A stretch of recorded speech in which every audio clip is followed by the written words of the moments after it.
The moment Mira Vallen's hand trembled as she signed the divorce papers at the company's Christmas party, the room kept laughing, glasses clinking under bright daylight pouring through the glass atrium, unaware that a woman's heart was quietly breaking in plain sight. Red ornaments reflected off the marble floors, and a towering tree stood proud beneath the noon sun filtering through skylights, but Mira felt as if the light had abandoned her entirely. Tears slipped down her face as she bent over the table near the buffet, pen pressing ink into a future she never wanted, while colleagues mistook her grief for stress, embarrassment, or weakness.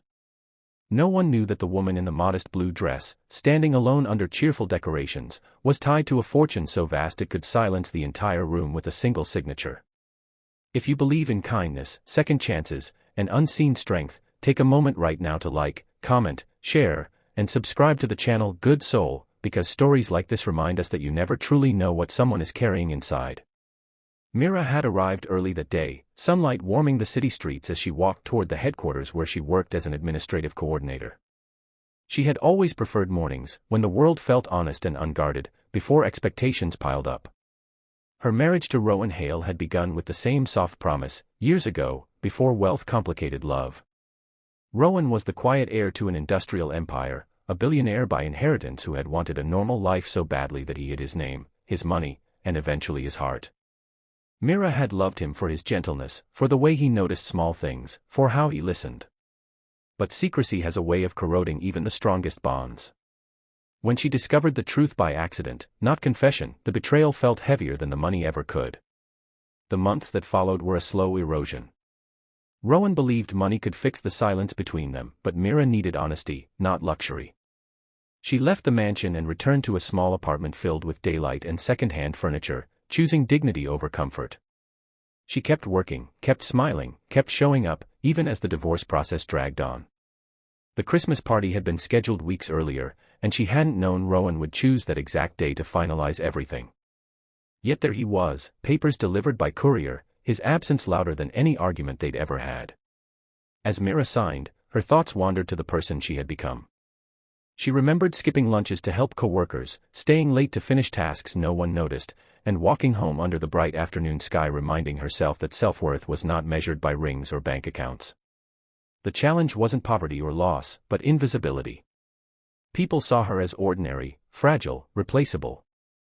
They didn't see the woman who had quietly funded scholarships under an alias, who had paid hospital bills for strangers, who had once owned everything and chosen to walk away with nothing but her values. The tears she wiped away were not just for a marriage ending, but for the relief of finally choosing herself. Something shifted inside her that afternoon. As the party carried on around her, sunlight catching in her hair, Mira felt a strange calm. She realized she had survived the worst without anyone's applause. That knowledge became her strength.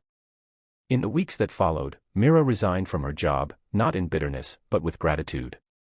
She founded a small community foundation under her own name, stepping into daylight instead of hiding behind it. She funded local businesses run by single parents, built libraries filled with natural light, and supported mental health programs that met people where they were. The world didn't change overnight, but people did. They felt seen.